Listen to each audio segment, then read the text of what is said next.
আপনার ইনভেস্ট কেমন ব্যবসায়? বাজেট এই তো ২-২.৫ লাখ। ২.৫ লাখ কি ধরতে পারে। ইনভেস্ট আছে লাখখানেকের মতো।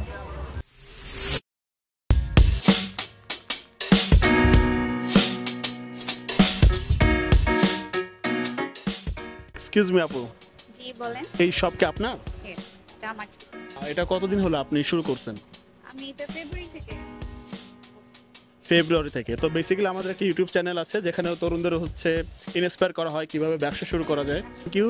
তো এখন আপনার কাছে একটু জানতে চাই যে এটা হচ্ছে মেয়েদের জন্য চ্যালেঞ্জিং একটা ব্যাপার যে উদ্যোক্তা হওয়াটা। চ্যালেঞ্জিং এনভায়রনমেন্ট আমার জন্য, কারণ বেশিরভাগ শপ ওনার হচ্ছে মেল। আমি একমাত্র ফিমেল। আর এতদিন আমি একা করছি। লাস্ট মান্থ থেকে একজন রাখা হয়েছে। একাই করছি এতদিন ধরে। কাস্টমার বেশি হলে একটু প্রবলেমে পড়ে যেতে হয়। দেখা যায় যে কিছু মানে আমার স্কিপ করতে হয় যে নিতে পারছি না। আচ্ছা, তো এটা আইডিয়া আসলে কিভাবে মাথায়? আমি আসলে লেভেল 2 কমপ্লিট করা হয়েছে। আমার ডিপ্লোমা করা হয়েছে বাংলাদেশ বিমান থেকে। তো ফুড প্রিপারেশন অ্যান্ড কুলিনারি আর্টসের উপর। তো এটা 7 মান্থের কোর্স ছিল অ্যান্ড সিটি গিলস থেকে, এটা ইউকে সার্টিফিকেটটা। তো আমার মনে হলো যে এটা গত বছরই হয়েছে। আমার মনে হয় যে কেন বসে থাকবো বা অন্য জায়গায় আমি অ্যাপ্লাই করবো। আমি বাসা যেহেতু আমার ওয়াকিং ডিস্টেন্স 3 থেকে 5 মিনিট, মনে হলো যে আমি নিজে কিছু করি। সো এইভাবে শুরু করা আর কি। আপনাদের যে শপের যে ডিজাইনটা এটা সত্যি একটু ইউনিক। এখানে অনেকগুলো দোকান দেখলাম। প্রত্যেকটা জায়গা থেকে ঘুরে ফিরে আপনাদের এখানেই আসা হলো। আপনার ইনভেস্ট কেমন ব্যবসায়? স্ট্রাকচারে অত যায়নি, মোটামুটি কম গেছে। বাজেট এই তো 2.5 মানে ২-২.৫ লাখ। ২.৫ লাখ কি ধরতে পারে। আচ্ছা। ইন টোটাল ওকে। তো এখানে আপনাদের মাসিক ভাড়া দিতে হয় কত? আমাদের মাসিক ভাড়া তো অ্যাকচুয়ালি এটা প্রথম দিকে 100 করেছিল, দেন 500, 300 এন্ড আবার এটা 400 হয়েছে। অ্যাকচুয়ালি অপারেটে আমাদেরকে ওইভাবে কিছু দেয়নি, শুধু স্লটটা দেওয়া হয়েছে। এ টু জেড লাইটিং থেকে একটা মিটার লাগানো, সব কিছু যা করা হয়, পানির বিল, কমন বিল, নিজস্ব বিল, এভরিথিং আমরা দিই, ময়লার বিল, এভরিথিং আমাদের দেওয়া হয়। তো ওই মানে চিন্তা করে ওনাকে ফোর্স করছিলাম যে আপনি যে 600 করে নিচ্ছেন, এটা আমাদের জন্য খুব মানে বেশি হয়ে যাচ্ছে, আমরা লসে পড়ে যাব। কারণ একটা স্লটের ভাড়া কিন্তু হিসাব করেন আপনি পুরা 30 দিনে আসে প্রায় 14-15 হাজারের উপরে আসে। সেটা আসলে আসলে পসিবল না যে একটা স্টাফ রেখে। তারপর আমার নিজস্ব বাজার আছে। এখন প্রফিট যেটা হয়, কেউ 20% করে, কেউ 50% করে। তা আমার প্রথম থেকে ছিল যে কোয়ালিটিফুল ভাবে প্রফিটটা কম হবে। স্টুডেন্টদের কথা চিন্তা করে আসলে আমি এটা করছি যে আমি কম টাকায় দেই, কিন্তু তারা যেন কোয়ালিটিফুল একটা খাবার খায়। লাইক এখানে যেমন ধরেন যে মোমোটা আছে, হ্যাঁ, 4-5 রকম আছে। আমি কিন্তু এখানে বলি নাই যে বাধ্যতামূলক 4 পিস নিতে হবে আর 6 পিস নিতে হবে। এখানে ওয়ান পিস হিসেবে দেওয়া আছে। কেউ চাইলে ওয়ান পিসও খেতে পারবে, কেউ চাইলে দু পিসও খেতে পারবে। ধরেন আপনার কাছে 100 টাকা আছে, তো আপনি ধরেন 4 পিস নিতে গেলেও দেখা যাবে যে এটা প্রায় 140 বা 20-এর কাছাকাছি চলে যায়। তো সে অন্তত হলেও 70 টাকা দিয়ে 2 পিস খেয়ে 30 টাকা আবার পকেটে ভরতে পারে। তো ওভাবে করে আর কি দেওয়া। আচ্ছা, আপনার আইডিয়াটা অনেক সুন্দর যে কারণ আমাদের এখানে আমি বললাম স্টুডেন্টের কথা, কারণ আশেপাশে অনেকগুলা ইউনিভার্সিটি আছে, ডিজিএম আছে, সাতনাপাড়িয়াম আছে, আশেপাশে অনেকগুলো আছে। কিন্তু দেখা যায় যে মানে হয় না, মাল্টিপ্লাই হয়ে যায়। দেখা যায় যে একজনের কাছে ভালো লাগছে, সে যে 10 জনের কাছে বলে। এবার বসুন্ধরা থেকে চলে আসছে, কেউ মিরপুর থেকে চলে আসছে, দূর দূর থেকে চলে আসে। মানে যেটা বেশি আমার এখানে সেটা হচ্ছে আপনার এই মোমোটা। মোমোটা বেশি চলে। এটাই হচ্ছে বলতে গেলে সিগনেচার প্রোডাক্ট আপনার। সিগনেচার। এখন ব্যবসা করতে এসে কখনো বাধার সম্মুখীন হয়েছেন? অবশ্যই হয়েছে। যদি একটু শেয়ার করতেন। শেয়ার আসলে এভাবে করা যায় না, কারণ দিন শেষে তো এরা আমারই ভাই।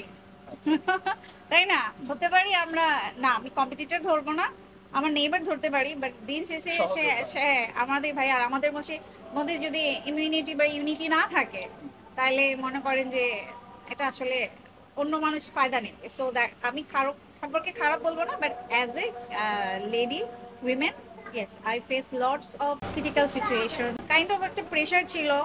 এমনও হয়েছে 3-4 বার চিন্তা করছে যে আমি সেল করে দিব, আর পারছি না। আহ, হয় আর কি। তখন আবার অনেকে আবার বুঝাইছে, সাপোর্ট করেছে যে না এটা করো, তুমি কন্টিনিউ করো। একদম পুরোপুরি ফাইনাল করে দিয়েছিলাম যে থাকবো না, সেল করে দেবো। এমন এমন মানে অকওয়ার্ড টাইপের হ্যারাসমেন্ট আমি মানে ফেস করছি, যেটা আসলে আমি হয়তো এখন আপনার সামনে বলতে পারবো না, কিন্তু আসলে করছি। আচ্ছা, আসলে ভিতরে কিছু প্রবলেম থাকেই সব সময়। আরেকটা হচ্ছে কি, আহ, মেয়ে মানুষরা লাইক এরকম একটা জিনিস হয়, এটা আমিও দেখছি যে মেয়ে মানুষ ছেলে এসে পাশাপাশি কাজ করতেছে, এটা মেবি আই থিঙ্ক সোসাইটি এটা ওইভাবে এখনো আমাদের দেশে দেখে না, বাট ইন ফিউচারে এই সিচুয়েশনটা হয়তো বা চেঞ্জ হতে পারে সামনে। ইনশাআল্লাহ আমরা আশা করি। অবশ্যই চেঞ্জ হতে পারে, কারণ ঘর সংসার সবকিছু দেখে আবার এখানে এসে কাজ করা is not a full way or slow টাইপের কোনো কিছু, খুবই হার্ড ওয়ার্ক। সেটা আমার বাসায় যেও চিন্তা করতে হয় যে আমার কাজ করে দেন সব শেষ করে আমি ঘুমাবো, বাসায় যেই রিল্যাক্স করে ঘুমাতে পারবো, এটা ইম্পসিবল। আচ্ছা, এখন বাংলাদেশে যারা তরুণ বেকার আছে, বিশেষ করে মেয়েরা, তারা যদি কোনো ব্যবসা শুরু করতে চায়, আমি আমার এখানে যারাই আছে অ্যাজ এ কাস্টমার, আমি সবাইকে বলি যে আপু ইন্ডিপেন্ডেন্ট হবে, কারণ আপনার মধ্যে কিছু না কিছু প্রতিভা আছে, সেটা কাজে লাগা। যদিও দেখা গেছে যে আমি ইকোনমিক্স থেকে পড়াশোনা করছি, বাট আমি রান্না করতে খুব পছন্দ করতাম, এবং আমি বাসায় বসে যে প্যান্ডেমিক করোনা ছিল ওই টাইমে আমি আপনার ক্যাটারিং এর বিজনেস করছিলাম। দেন মনে হলো যে আমার একটা মানে একটা সার্টিফিকেট দরকার, লাইক আপনার এই টাইপের, যেটা আমি শো করতে পারবো অ্যাজ আ শেফ, আমি নিজেকে দাবি করতে পারবো। তো ওইখানে আমি একটা হচ্ছে সময় দিচ্ছি। হ্যাঁ, তো এইভাবে আর কি চলা। তো আমি মানুষকে বলি যে তোমার মধ্যে যদি রান্নার এটা থাকে, আর এখন তো ছোট ছোট কার্ড নিয়েও রাস্তায়, ওপেন রাস্তায় করা হয়, আমি তো তাও একটা ভালো প্লেস পাইছি। হ্যাঁ, এইটাই আমি বলবো যে প্রত্যেকটা মেয়ের ইন্ডিপেন্ডেন্ট হওয়া দরকার, কার উপর মানে ডিপেন্ডেন্ট থাকা উচিতই না। বাইরের দেশে যখন ছেলে মেয়ে সবাই কাজ করে, এখানেও এই সিস্টেমটা আনা দরকার। আমি জানি আমার এই কথায় অনেকে মানে যারা নাকি খুব বেশি ইসলামিক মাইন্ডেড পায়াস টাইপের, তারা এটা মতবিরোধ থাকতে পারে, বলবে যে না মেয়েদের কাজ হচ্ছে, তো এটা আসলে না। রিজেকের মালিক যেমন আল্লাহ, আল্লাহ আমাকে হাত পা দিছে, আল্লাহ আমাকে ব্রেন দিছে, কাজ করার শক্তি দিছে। সবচেয়ে বড় কথা হচ্ছে সুস্থ থাকাটা একটা নিয়ামত। তো এইটাকে যদি আমি কাজে লাগাই, আমি কেন চিন্তা করবো যে আমি আরেকজনের থেকে নিবো, আরেকজন আমাকে গিফট করবে? আমি দিব, আমি দিব, আমি কাজের ব্যবস্থা করে দিব। হ্যাঁ, এই চিন্তাটা সবার মধ্যে আসুক। আপনারা শুরু করছেন, ওটাই খুশি লাগে বেশি, পাওয়ার থেকে দিতে এসে খুশি লাগে। ওই যে ছোটবেলায় পড়তাম যে ভোগে সুখ নয় ত্যাগেই সুখ। মেবি মেবি, তবে আমার কাছে মনে হয় আমরা সবাই ডাক্তার, ইঞ্জিনিয়ার এসব হতে চাই। আসলে আমরা মানুষের মতো মানুষ হতে এখনো শিখিনি। মানুষের মতো মানুষ হওয়াটা আগে জরুরি। আপনার মানুষের মতো মানুষ হলে আপনি কাইন্ড হবেন, আপনি বিশ্বাস করতে শিখবেন। যদিও এখন এটা খুবই বিশ্বাস করাটা হচ্ছে বোকামি, তারপর আমি বলবো যে বিশ্বাস না থাকলে দুনিয়া চলবে না। তো মানুষের মতো মানুষই আগে আমরা উদারতা দেখাই, গরিবকে সাহায্য করি, সবকিছু চেঞ্জ হয়ে যাবে। সিস্টেম অটো চেঞ্জ হয়ে যাবে। মানুষের মতো মানুষ হলে মানুষ সিস্টেম রুলস মেনে চলবে। হ্যাঁ, অনেক বেশি ভালো লাগলো আপু, থ্যাংক ইউ। এক্সকিউজ মি ভাই, এই দোকান কি আপনার? জি, এটা কতদিন ধরে আপনি এই দোকান চালু করলেন? এটা মোটামুটি প্রায় 1 বছর, মানে মার্কেটটা যতদিন আর কি, নতুন মার্কেট। এই প্রথম কি বইয়ের দোকান, নাকি এর আগে কোনো ব্যবসা ছিল? এই প্রথম। আর এখানে আপনার ইনভেস্ট কেমন? ইনভেস্ট আছে লাখখানিকের মতো। এখন যারা আমাদের তরুণ উদ্যোক্তা আছে, তো এদের ক্ষেত্রে আপনার কি মনে হয়, তাদের কি বইয়ের ব্যবসা আসা উচিত, নাকি অন্য কোনো ব্যবসা করা উচিত? আসলে একটু যারা প্রথম প্রথম শুরু করবে তাদের আসলে ভয় থাকে অনেক, যে কেমন হবে, কি আসবে, সেগুলো চিন্তা না করে আসলে কারোর সাথে ডিসকাস না করে নিজে শুরু করলেই হয়, সাহস নিয়ে নিজে শুরু করলেই হবে। আর আমি মনে করি বইয়ের ব্যবসাটা আসলেই অনেক প্রফিটেবল এবং মনে করেন যে শিক্ষণীয় জিনিস। আচ্ছা, এখানে আপনার ভাড়া দিতে হয় কত মাসে? এটা মাসিক না, এটা দিনে, প্রতিদিন একটা পার ডে। প্রতিদিন কত? 400 টাকা পার ডে। প্রতিদিন 400 টাকা ভাড়া, তারপর নিজস্ব খরচ আছে, সব কিছু মেনটেন করে মোটামুটি আলহামদুলিল্লাহ ভালো চলছে। মোটামুটি আশাবাদী, ভালো চলছে। তো আপনার এই দোকানে 1 লাখ টাকা ইনভেস্ট করা, তো তার মধ্যে মোটামুটি আপনার কি এখানে ফ্যামিলি থাকে?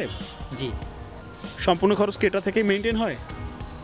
মোটামুটি মানে যতটুকু ফ্যামিলি সাপোর্ট দিতে পারি অতটুকুই আপাতত চলতেছে, মানে ফুল ফ্যামিলি সাপোর্ট এখনো দিতে পারছি না।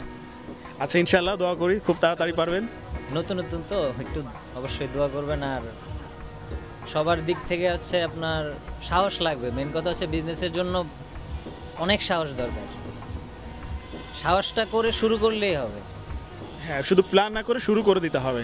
অবশ্যই একটা জিনিস শুরু করলে তারপরে এটা নিয়ে প্ল্যান করা যায়, কিন্তু প্ল্যান করে কোনো কিছু করা যায় না। মানে প্ল্যান করে ফেলছি, করে এটা প্ল্যান মতো আমার হলো না, মন ভাঙা যায়। এই জন্য আমি আমার দিক থেকে আমি বলতেছি যে নাইমা যান, অবশ্যই আল্লাহর রহমতে ভালো হবে।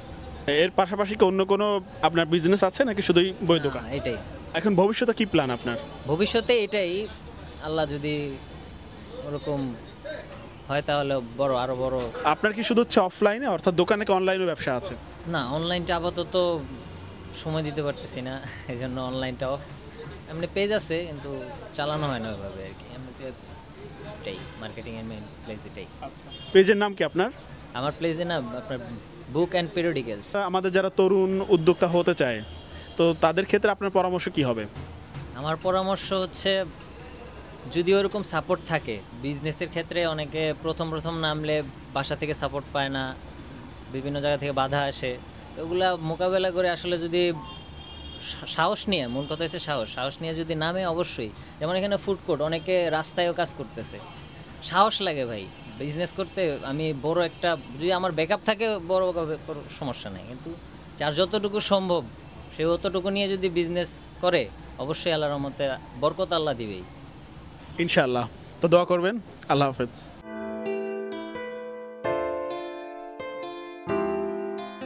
You tell me I'm someone you want. You tell me I'm something you need. But baby, you know that I'm bad for you, yeah. Why you gotta be so nice?